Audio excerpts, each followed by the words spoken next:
युद्ध ट्रंप ने बंद किया, ट्रंप ने रुकवाया, जो ट्रंप बार बार बोल रहा है उस बारे में बोलो, बाद में हम डील का देखेंगे। चलिए, दोन महत्वाचे विषय आहेत राज्यातल्या राजकारणाचे। पहिला विषय हा आहे की जो मराठा आरक्षणासंदर्भात राज्य सरकारने GR काढला, भुजबळ अजूनही ओबीसी आरक्षण किंवा ओबीसी या विषयावर ठाम आहेत। त्यांचं म्हणणं आहे की जो GR काढला आहे तो रद्द करा किंवा त्यात सुधारणा करा, आणि जरांगेंनी त्याला तितकंच आक्रमक उत्तर दिलेलं आहे। आता उपराष्ट्रपती पदाची निवडणूक संपलेली आहे। फडणवीस यांनी काल पेढे खाल्ले, पेढे वाटले, आता ओबीसीना पेढे वाटावेत, त्यांनी वाटावेत ना। आणि छगन भुजबळ हे ओबीसींचे नक्कीच नेते आहेत। मंडलच्या प्रश्नावर त्यांनी शिवसेनेचा राजीनामा दिला होता। मग इथे काय मंत्रिमंडळात बसलेत अजून खुर्ची उभवत? मी माझ्या समाजासाठी बसलोय असे आमचे भुजबळ साहेब म्हणतात, आणि त्यांनी त्यांच्या समाजासाठीच त्यावेळेला शिवसेनेचा राजीनामा दिला होता, हिंदू हृदय सम्राट शिवसेना प्रमुख असताना।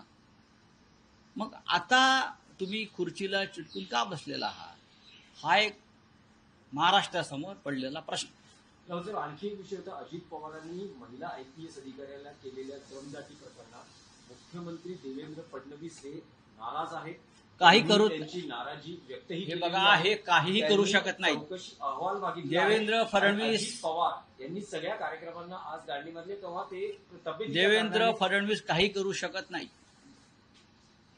SIT नेमतील आणि हवा तसा अहवाल घेतात त्यांचे। देवेंद्र फडणवीस हे काही करू शकतात। देवेंद्र फडणवीस आणि नेपाळचे मंत्री यांच्या कामाची पद्धत सारखी आहे, कळलं? काय केलं त्यांनी आतापर्यंत? इतक्या भ्रष्टाचाराचे आरोप मंत्र्यांवर झाले। 5,000 कोटीचा भूखंड गिळला असेल, 3,000 कोटीचा MMRDचा कॉन्ट्रॅक्टचा विषय सर्वोच्च न्यायालयाने समोर आणला। रोज भ्रष्टाचाराची प्रकरणं येत आहेत। देवेंद्र फडणवीस यांनी काय केलं एवढंच मला सांगा। काय सांगतात ते आम्हाला? कुठली प्रवचनं देतात? कायदा सुव्यवस्था? काय नाही। हातात सत्ता आहात म्हणून तुम्ही नेते आहात, हातात सत्ता नसेल त्या दिवशी तुम्ही नेते नसाल या राज्याचे।